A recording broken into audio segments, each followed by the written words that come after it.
Hello friends, welcome to our channel depth study. और आज का हमारा फिजिक्स का टॉपिक है, लेकर आए हैं क्रांतिक द्रव्यमान। और उसके बाद हम आपको बताएंगे द्रव्यमान क्षति के बारे में। अगर आप पहली बार वीडियो देख रहे हैं तो बता देते हैं, चैप्टर हमारा चल रहा है फिजिक्स में वो नाभिकीय ऊर्जा। ठीक है, अगर नहीं पता है तो बता देते हैं, चैप्टर चल रहा है। फिलहाल तो आपने थंबनेल पर ही देख लिया होगा।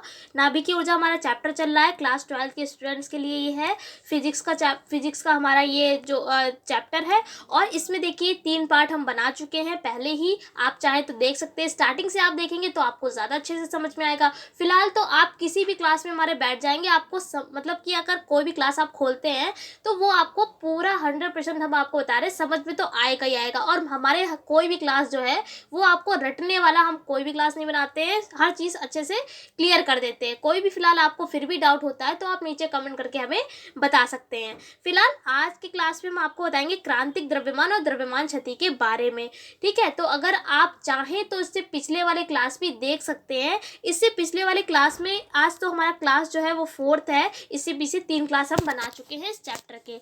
तो हमने आपको इससे पहले जो है वो श्रृंखला अभिक्रिया के बारे में बताया था। क्या होता है, न्यूट्रॉन जो होता है वो 3 न्यूट्रॉनों की उत्पत्ति करता है, और ये जो 3 होते हैं वो 9 की करते हैं। 9 किस तरीके से, ये 3 करेगा, ये 3 करेगा, ये 3 करेगा। ठीक है, तो 9 ये हो जाएंगे। इसी तरीके से आगे ये बाकी के 9 करते हैं तो क्या हो जाता है, 27 बनाते हैं। इस टाइप से जो श्रृंखला होती है वो बनती चली जाती है। अब क्रांतिक द्रव्यमान क्या होता है, तो ये भी इसी से रिलेटेड है, इसलिए हमने आपको पहले श्रृंखला अभिक्रिया के बारे में बता दिया है। इसमें क्या होता है कि ये क्या होता है, एक सबसे मिनिमम मास होता है। द्रव्यमान को इंग्लिश में क्या कहते हैं, मास कहते हैं। और न्यूनतम यानी मिनिमम, यानी ये जो है वह न्यूनतम द्रव्यमान जिससे कम पर श्रृंखला अभिक्रिया का होना असंभव होता है, क्रांतिक द्रव्यमान कहलाता है।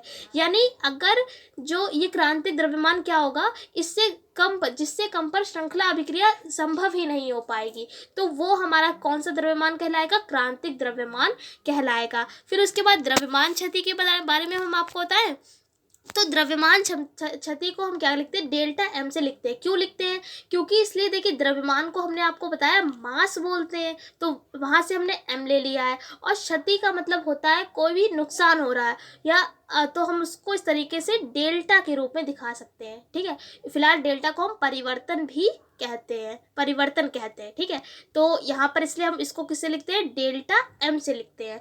अब क्या है, इसमें क्या होता है, द्रव्यमान क्षति है। इसका मतलब क्या है, जो द्रव्यमान है वो कम हो रहा है। द्रव्यमान क्षति का मतलब द्रव्यमान का कुछ ना कुछ यहाँ पर नुकसान हो रहा है। क्षति का मतलब होता है हानि। तो यहाँ पर क्या लिखा है, सबसे पहले क्या है कि किसी भी नाभिक का वास्तविक जो द्रव्यमान होता है उसमें उपस्थित मूल कणों के द्रव्यमान से कुछ कम होता है, और इस अंतर को ही हम क्या कहते हैं, द्रव्यमान क्षति कहते हैं। यानी इसका मतलब क्या है कि कोई भी हमारा जो वास्तविक द्रव्यमान, कोई भी जैसे नाभिक हमने बना दिया है ये, अब इस नाभिक का, इसमें क्या होता है, नाभिक में प्रोटॉन और न्यूट्रॉन होते हैं, सभी को पता ही होगा। ठीक है, तो इस जो नाभिक का मास होता है, जो नाभिक का द्रव्यमान होता है, और उसके मूल कणों के द्रव्यमान से, मूल कण कौन कौन से होते हैं, यही होते हैं इलेक्ट्रॉन, प्रोटॉन और न्यूट्रॉन। बता ही दिया हमने आपको, मूल कण कौन कौन से होते हैं, इलेक्ट्रॉन, प्रोटॉन और न्यूट्रॉन, ये सब क्या होते हैं, मूल कण होते हैं।